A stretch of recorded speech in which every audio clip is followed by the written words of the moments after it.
Well, I don't have any impairments and I have perfect vision. As you'll notice, I'm not wearing glasses, so my reflexes are still very, very good, and I don't intend to be taken off the road by anyone.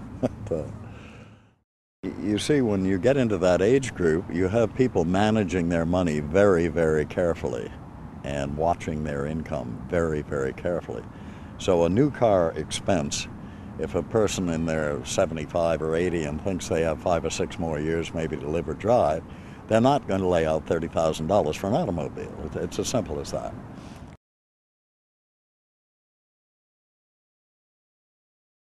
Birthdays do not kill. Health conditions do. My opinion is that we should look at health throughout the lifespan as a predictor of being able to drive.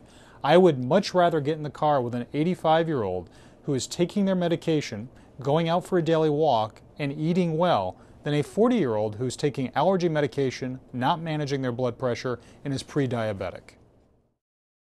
I think the auto industry is only beginning now to think about the aging population.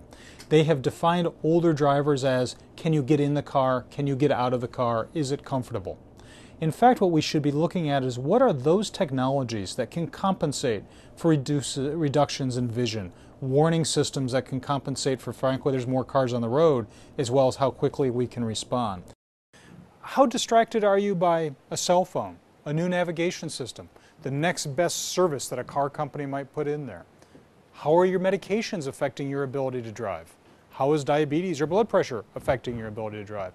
What we see here is a safe way to be able to baseline younger, middle-aged, and older drivers and to understand where the opportunities for new design, new technology, and new methods might improve your fun, your mobility, and above all, your safety.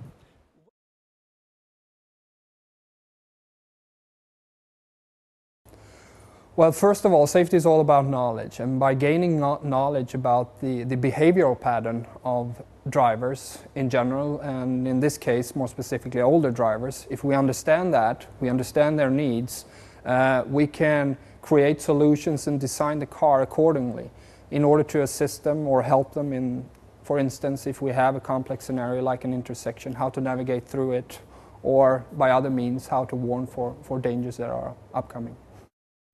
Well, first of all, we look at statistics. There's a lot of myths around older drivers causing or being more involved in collisions, which is not right. It's generally the younger population that are more involved in collisions.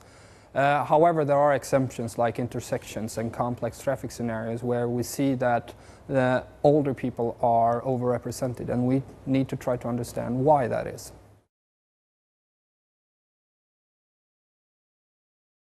Our latest research on the older driver has been fairly surprising for us.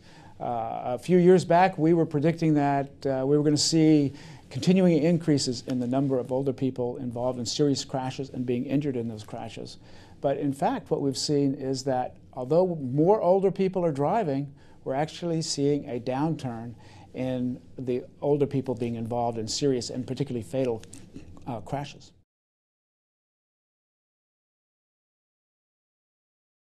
Elderly people looked more on lines on the road to position the car, and they didn't pay that much attention to other vehicles.